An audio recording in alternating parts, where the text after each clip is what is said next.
Parents have some concerns of some stuff they may have found in your room? Yeah, I believe so. And what would it be? A human head and hands. 911 is John. What's the address emergency? Hi, there is an emergency. I found something in my son's closet wrapped in a plastic bag. Okay, what was it? I think it's a human head. It's a what? I think it's a human head. On March 1st, 2021, police at Grand Junction, Colorado received this chilling 911 call. A mother has just discovered a disturbing secret hidden within her son's closet. Even more terrifying, he's currently just outside the house while she makes this call for help.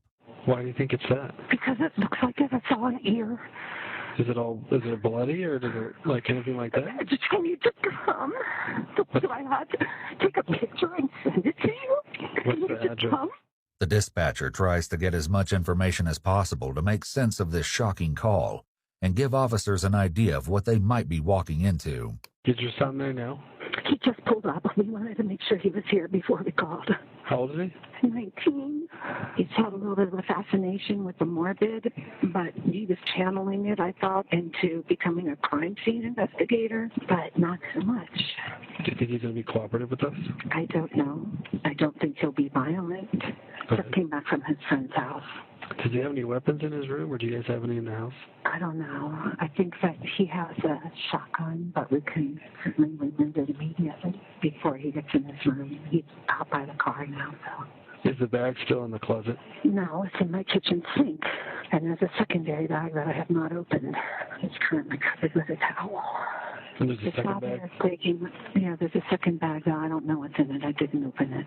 I'm sorry. Did he take the second bag out of the closet? I took the second bag out of the closet and put it in the sink. Where's Brian now? I think he's still outside. And you're in the backyard now? I am, yes, because I don't want him to hear me. Despite the horrifying nature of this call, police could not have anticipated the twisted tale of violence they were about to embark on. Nor did they have any idea just how shocking the motive behind the inexplicable horror would be. What's going on, man? The deputy makes contact with Brian using a friendly, disarming greeting, which goes further to establish an atmosphere of calm. Of course, at the same time, the deputy is certainly scanning the area for any potential threats, as well as making sure that Brian has his hands where he can see them. Cooperate. I am going to cooperate. Okay, so parents have some concerns of some stuff they may have found in your room? Yeah, I believe so. And what would it be? A human head and hands. Do you have anything on you he's going to cut, poke, hurt, stick me anything without reaching for nothing? Don't reach for nothing. My phone and my wallet, that's okay. it. Well, I'm going to have you face that way. Put your hands on top of your head for me real quick. I just want to make sure you interlace your fingers for me real quick, all right? It's important that the deputy only ask enough questions to figure out exactly what is going on at the scene. And while this is not the kind of encounter that even a veteran police officer would be accustomed to, it's Brian's parents who must slowly absorb the shock of their son's admission. I'm going to have you walk over here. You're going to sit in the back of my partner's patrol car for a minute, okay? Not yet. Okay. Just sit back there and hang out for me, okay? Can you walk me inside, please? Let's walk you all through this, what happened in the very beginning. Okay. Let me do it. You go inside. Well, let's stay out here with me for a minute. Sit down. Come on, sit down, baby. Can I go in there and verify here first? Oh, yeah, please. We haven't seen it. Yeah, we haven't looked at it. It's under the towel in the sink. Okay. Yeah, Annie, stay with your mother. Give her a... Just make sure that guy goes in the car first. I have to say, yeah, you can go in the sink, right? Well, yeah, Sink okay. right there. No, you can anything. Yeah. House is empty. Okay. We had a bag feeling about what happened this weekend. Okay. And she said there's a bag in his closet, and she opened it up. And she called me and said, get over here right now. The deputy correctly asks for permission to enter the house so that he can confirm the grim contents of the kitchen sink. I covered it with a towel. Okay. Let him know you see it, because we didn't want him to run. I don't want to look at it.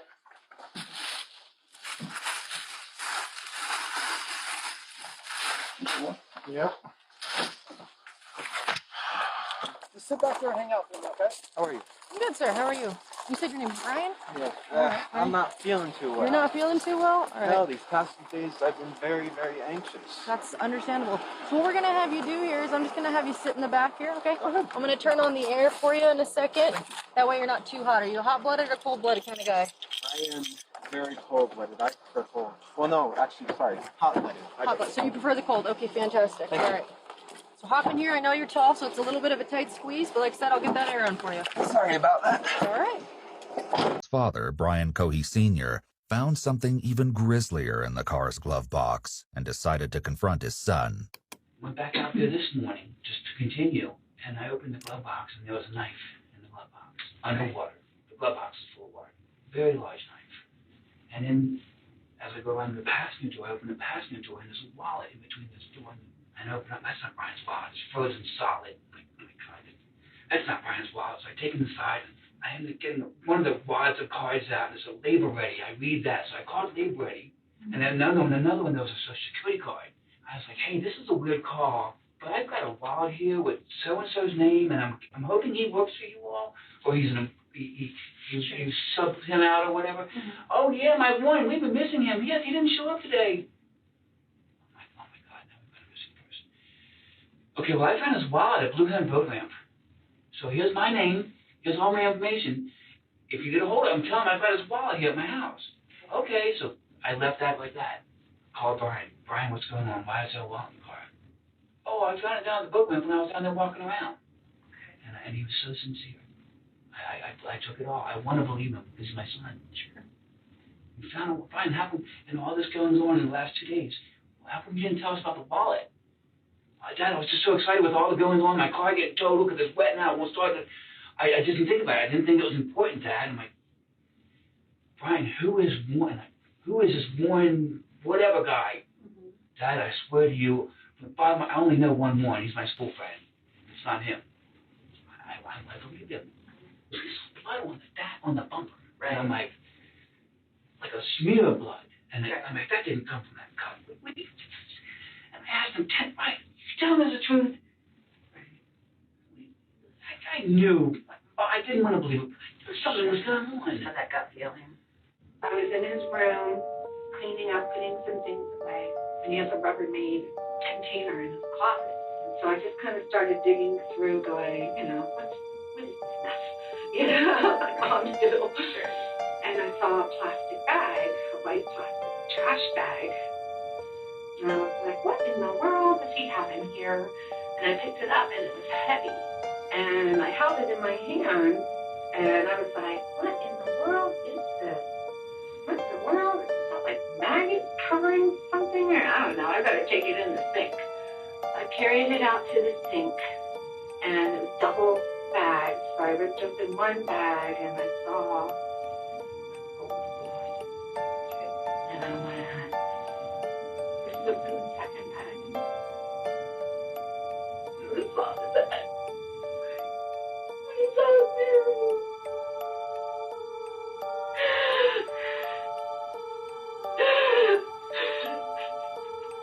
I didn't open my second bag. I called my husband. I said, Murray Jr. had already gone over his friend's house. He said, Mom, I'm over to Kai's house. And I said, okay, but, don't be over there too long. He goes, yeah, I should only be over there maybe 3 or 4 hours. Let's go hang out with her. And I said, okay. This friend was Kylan Like, and police would speak with her shortly. So I called his father. I said, hi, I'm taking Andy up from school. He said, hi,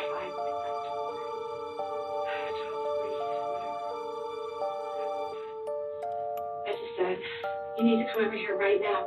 And he said, okay, well, I got Andy with me. And I said, you need to come over here right now.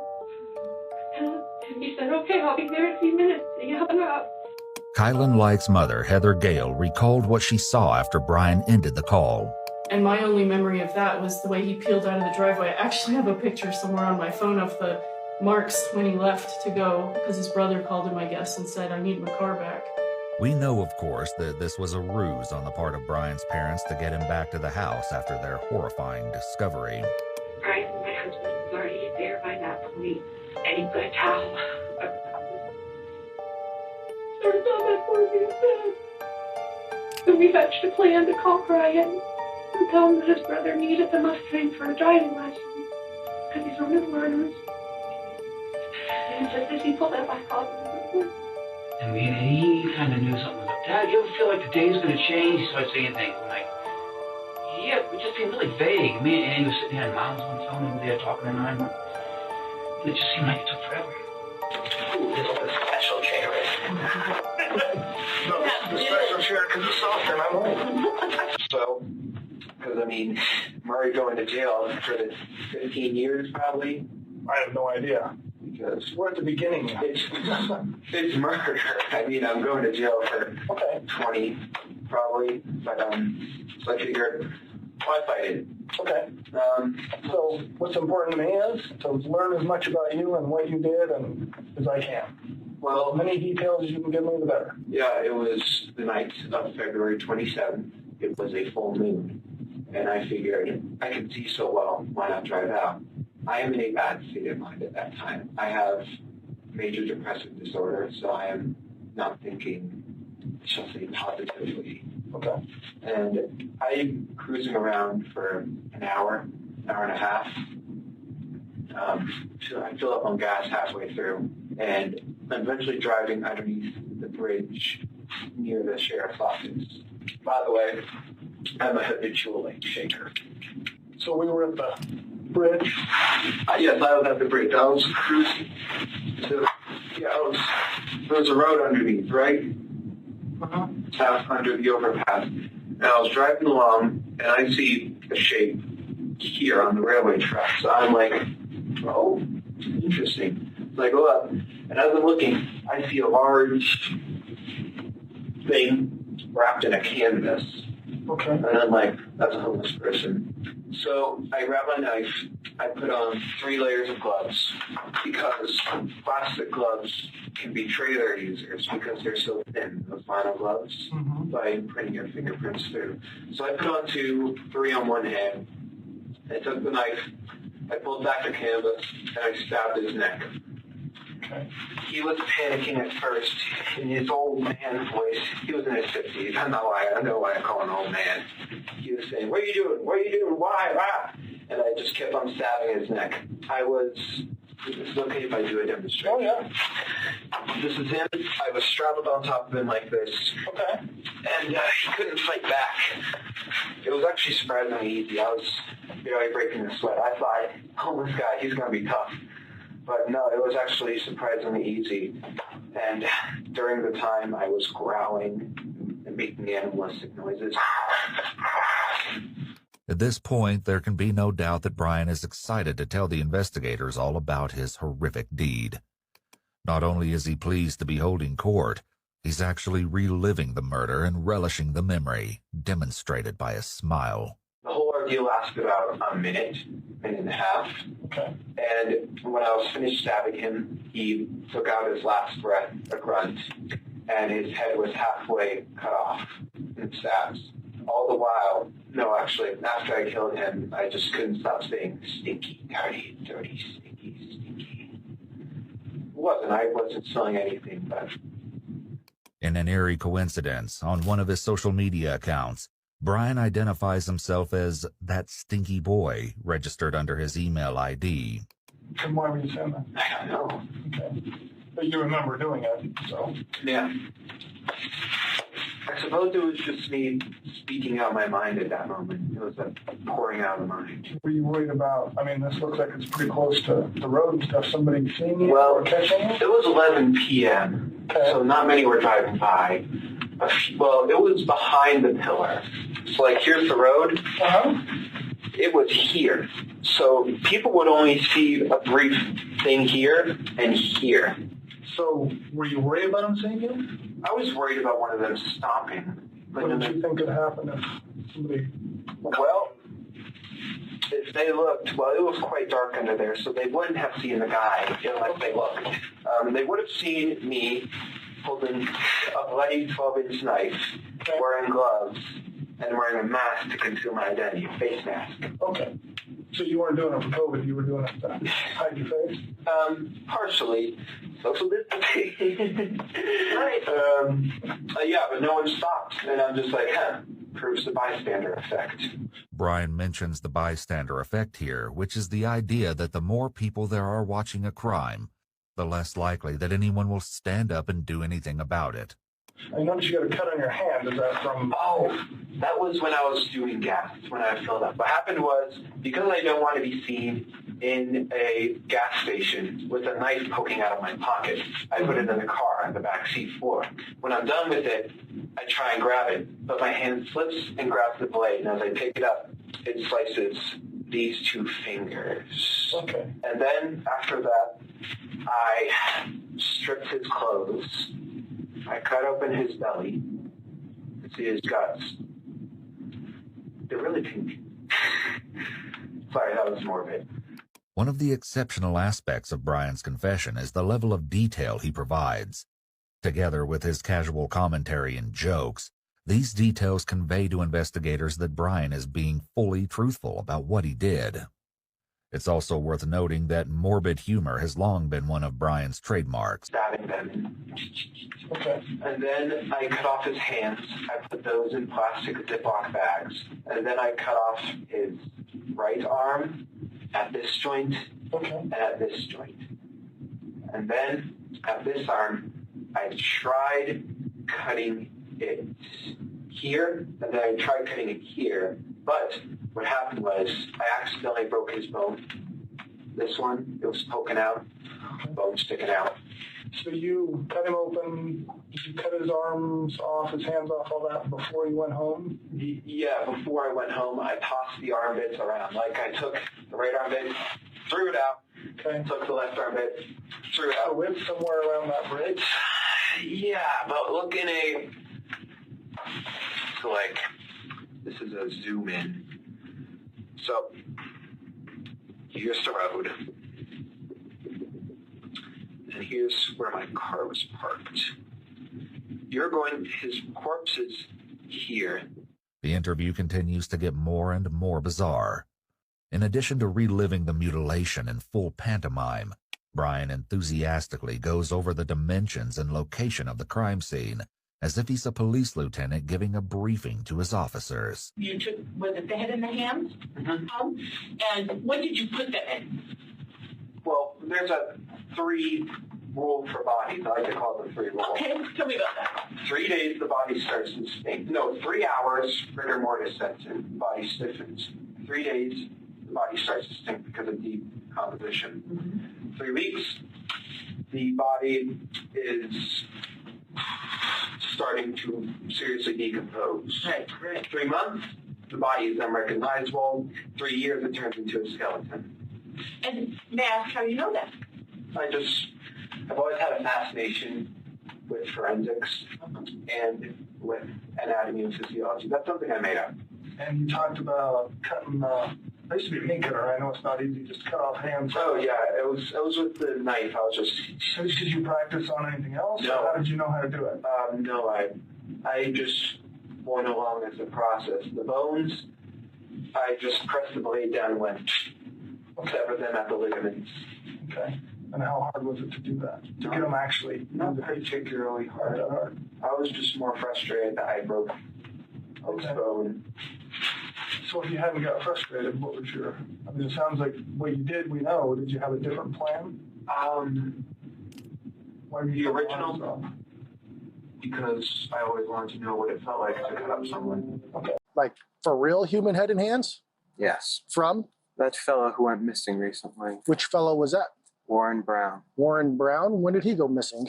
The night of the 27th. Okay. And how did you end up with him? I murdered him. With what? A knife. Why would you have done that? I've always wondered what murder felt like. Brian's teachers were all asked an identical question. When Brian was arrested, were you surprised to hear that? No, I was not at all. I remember when I saw the story on the news and, you're like, that name sounds so familiar. And then you're like, I guess I wasn't surprised, if that makes sense. I mean, I've been doing this for 23 years and I know you can't really go off gut feelings, but I just always felt uneasy around Brian. Like there was, and just like he needed much more help than we could offer him in a public school setting. And so when I saw that, I hated to see. I wasn't necessarily surprised that his path could have led to that point. Were you surprised to hear about what happened on the news? No, I wasn't. I was more let down by the system because, we had called it out that he needed help, with all those kind of flags were going off, and it still happened. Back in the interrogation, the detectives try to find out if Brian's curiosity was satisfied by the murder. So, to see what it felt like, what did it feel like? It was intense. It was a rush of adrenaline. My whole body was shaking. Not like out of fear. It was like, it wasn't fear. It was just pure, what's the word, excitement, I suppose. Not excitement as in joy, just excitement as in increased heartbeat, sweating, that type of thing. Like an adrenaline jump. Yeah. Although I wasn't breaking a sweat killing the guy. It was quite easy. Well, did you enjoy it or not enjoy it? Did I enjoy it? I don't know. Just sort of neutral of the whole thing. I didn't enjoy it, but I didn't hate it.